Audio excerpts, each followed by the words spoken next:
ये 2.5 फीट की मूर्ति, एक छोटा सा बच्चा, जो दादा बोल रहे थे एक छोटा सा बच्चा कैसे उठा था ना, वो देखो। हल्की है मूर्ति।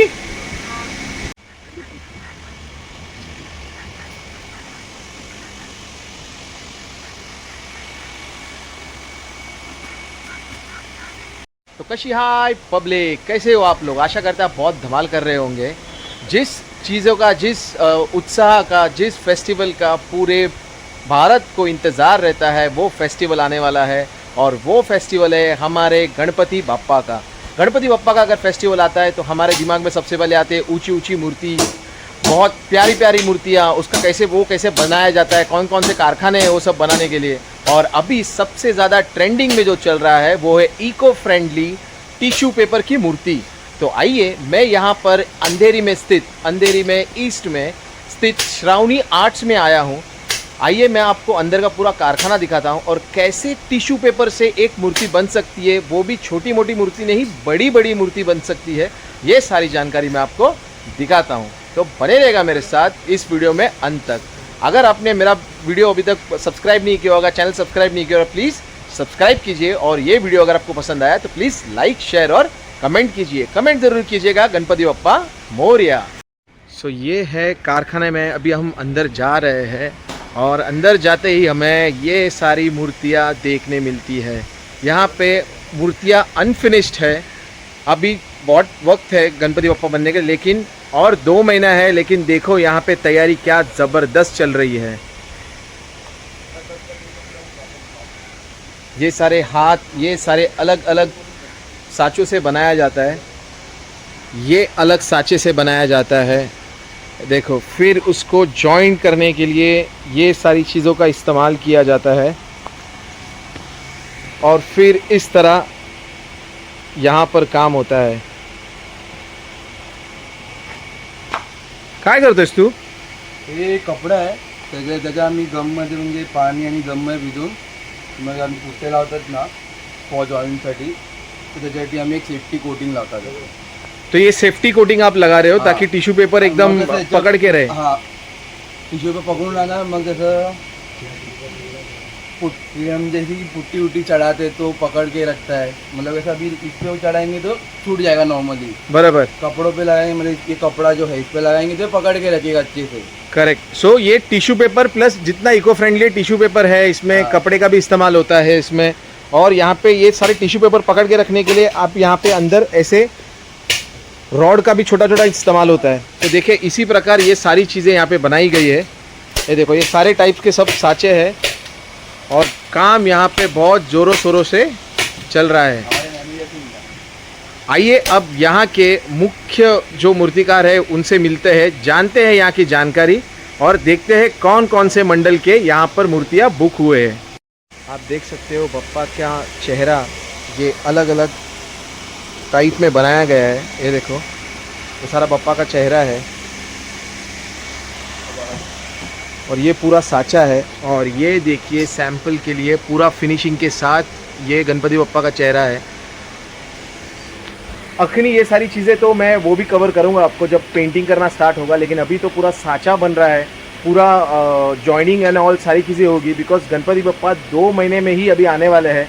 सो उसकी तैयारी देखो कब से शुरू होती है। और सबसे मुख्य ऐसा है कि ये टिश्यू पेपर का है, ये पीओपी का नहीं है जो जल्दी सूख जाता है।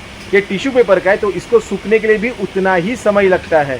सो इसीलिए यहाँ पर ज़ोरों शोरों से काम शुरू हुआ है। आप देख सकते हो, देखो अब ये वेल्डिंग का काम भी चल रहा है यहाँ पे। आप ये भी देखो कि किस प्रकार से, जैसे मैंने आपको ढांचा बताया, वो साँचे में से फिर ये वेल्डिंग का काम होता है। फिर यहाँ पे उसको पकड़ के रखने के लिए ये सारी चीज़ें होती है। देखो, ये मूर्ति और ये सारे यहाँ के साँचे। देखो, ये हाथ है, ये बड़ा हाथ है, ये गणपति बप्पा का फेस है, ये पैर है पूरा। सो ये अलग अलग साँचों में अलग अलग तरीक़ों से बनाया जाता है और फिर उसको जॉइन किया जाता है। देखो, ये अलग बॉडी पार्ट है। ये देखो, मतलब ये पार्ट भी अलग है जो मैंने आपको बताया, वो हाथ के साथ ये वाला, ये हाथ को जॉइंट किया हुआ है और ये अभी तक जॉइंट नहीं किया है। तो जैसे जैसे एक एक इनका काम होता है, वैसे वैसे ये यहाँ पे ज्वाइन करते जाते हैं। पर एक चीज़ है गाइस, पीओपी का मूर्ति बनाने में और टिश्यू पेपर का मूर्ति बनाने में ज़मीन आसमान का फ़र्क है। बहुत एक्यूरेसी लगती है, बहुत समय लगता है। और ये कारखाना अभी मुझे पता चला, ये कारखाना अभी से यहाँ पे काम नहीं चालू है, तकरीबन और 1 महीने पहले से ही यहाँ पे काम शुरू हो चुका है, तब जाके इतने साँचे ये लोग बना पाए हैं। आइए जानते हैं यहाँ के ओनर से, यहाँ के मुख्य मूर्तिकार से, कि यहाँ पे कौन कौन सी मूर्तियाँ हैं और कैसे ये काम होता है, और ये जो थिंकिंग इनको जो आई है टिश्यू पेपर की, वो कैसे आई है। बने रहेगा मेरे साथ। नमस्कार, माझं नाव दीपक गणपत रावणन. माझ्या कारखान्याचं नाव आहे श्रावणी आर्ट्स. या नावाने माझं कारखाना आहे. मी टिश्यू पेपरच्या मूर्त्या बनवतो. मी 2018 पासून हे काम चालू केलेलं आहे आणि त्याच्या अगोदर 2 वर्ष मी माझे गुरु दिगंबर मयेकर, जे पार्ल्याचा मुंबईचा पेशवा बनवतात, मी हे त्यांच्याकडे शिकलेलो आहे. हे माझे गुरु आहेत, दिगंबर मयेकर. मग हे एक्झॅक्टली हा कारखाना कुठे आहे? हा हे कोलडोंगरी साईवाडीमध्ये, साईवाडीमध्ये, अंधेरी ईस्टला. आणि हे तुम्ही 2018 पासून करताय? हो. म्हणजे हे टिश्यू पेपरचा तर भरपूर मूर्तिकार आहेत, भरपूर मोठे मोठे मूर्तिकार आहेत, ते सगळे पीओपी ची मूर्ति बनवतात. लेकिन आप ऐसा क्या सोचा आपने कि आप पीओपी का मूर्ति नहीं बना के आप टिश्यू का मूर्ति बनाएगा? समुंदर में अपन देखते हैं विसर्जन के दिन कैसी मूर्तियाँ बाहर आती है, उनके अवशेष रहते हैं और बाद में फिर उसकी वजह से जो समुंदर के जीव है उनको भी हानि होती है. इसके लिए मैं थोड़ा सोचा, मतलब ये किया, और उसकी वजह से, और मैं जिनके पास सीखा हूँ वो ऑलरेडी उनके पास से मुझसे प्रेरणा मिली है कि पर्यावरण के अपन भी कुछ पर्यावरण को देना चाहिए, वो हिसाब से इसके लिए हम टिश्यू, मैं उनके सीखा और अभी मैं भी उनके चालू किया हूँ टिश्यू पेपर का मूर्ति बनाना. सो आपके पास कितने फुट से लेके कितने फुट तक की मूर्ति है आपके पास? हमारे पास यहाँ 1 फुट से लेके 14-15 फुट तक मूर्तियाँ बनती है. और आपके पास गए साल हमने 20 फुट की मूर्ति बनाई थी. 20 फुट की मूर्ति गाइस, वो 20 फुट की मूर्ति जो बना है उसका मैं फोटो आपको ये कर दूंगा. पिछली बार भी यहाँ से बहुत सारे मंडल की मूर्तियाँ गई है और आई एम श्योर इस बार भी बहुत बड़े बड़े मंडल आपके पास आए होंगे. कितने मंडल होंगे आपके पास अभी तक बुकिंग? फिलहाल तो 12-13 मूर्ति बुक हो गया है और 2-3 मीटिंग पे है. उसमें सब बड़े बड़े हैं, 20 फुट वाली भी है. तो विले पार्ले का महागणपति है, मालाड का है, गोविंद नगर का राजा, चेंबूर का श्री है, ऐसे सब है. सो मतलब पूरे ऑल ओवर मुंबई में से बहुत जगह जिसने पर्यावरण का सोचा है वो सारे सब मंडल हमारे पास आते हैं. सो टिश्यू पेपर बनाने के लिए तो मैं तो अभी ये बोलूंगा कि आपके गुरु जो है, जो पेशवा के यहाँ पे पेशवा आर्ट्स में वहाँ बनाते हैं, उनसे आपने प्रेरणा ली, उनसे आपने सीख के अपना खुद का कारखाना 2018 से चालू किया. सो आपका यहाँ का मूर्ति बनाने का जो टिश्यू पेपर का है, आप 100% पूरा पर्यावरण वाला ही टिश्यू से ही आप बनाते हो. बराबर. सो ये जो एक मूर्ति बनाने के लिए आपको कितना समय लगता होगा साधारण? मूर्ति बनाने के लिए कम से कम 20 से 25 दिन का टाइम लगता है. तो मतलब ये कारखाना का भी जितना भी मैं यहाँ पे साचा देख रहा हूँ, आई एम श्योर ये आपने कम से कम और 2-3 महीना पहले से आपने स्टार्ट किया होगा. इसलिए हमारा पूरा साल भर चलता है काम. अच्छा. इसकी वजह से मतलब हम थोड़ा इतना बना पाते हैं, इतना मूर्तियाँ. ओके. सो आपके ये जो कारखाना है, इसके अलावा और भी कहीं कारखाना है आपका? नहीं.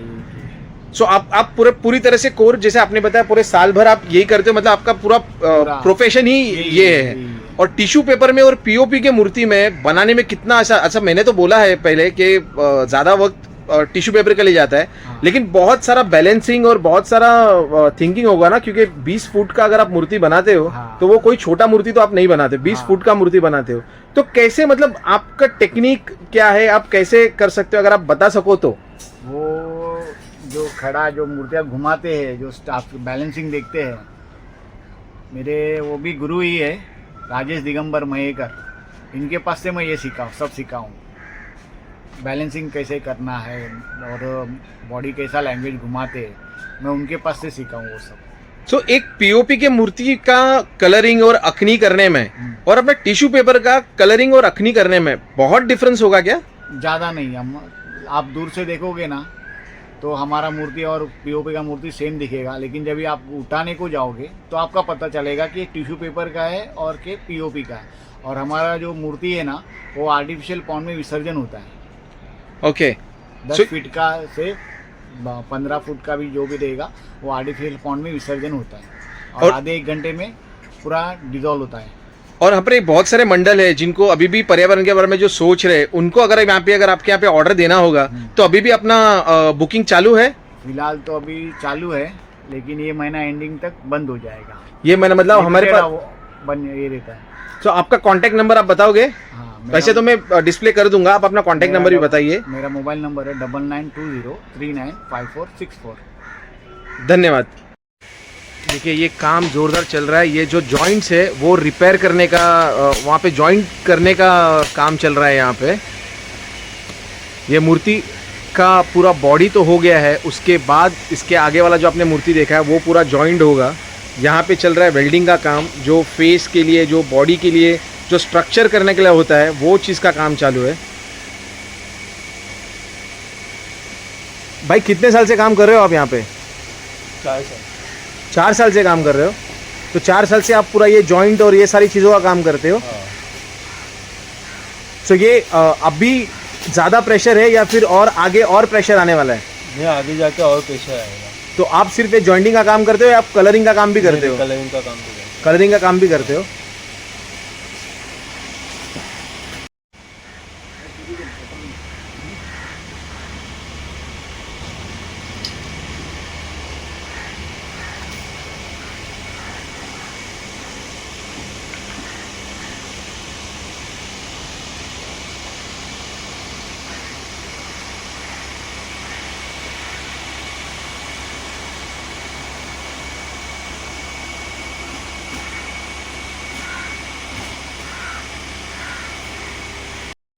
सो दादा ने हमको एक सैम्पल मूर्ति छोटा वाला लाल बाग का राजा के रूप में बताया है।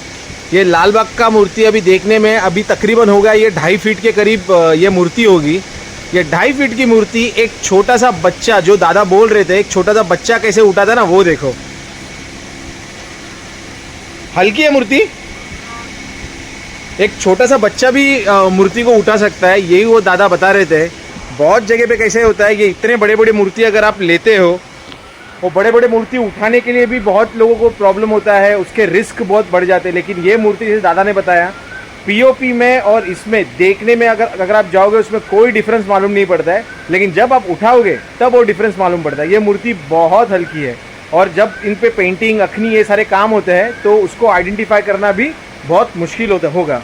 सो ये सारी जानकारी देने के लिए मैं सबका धन्यवाद देना चाहूँगा यहाँ पे। और आपको और एक चीज़ मैं बताना चाहूँगा कि अभी मैं जब आया हूँ यहाँ पे सारा फिनिशिंग का काम नहीं हुआ है।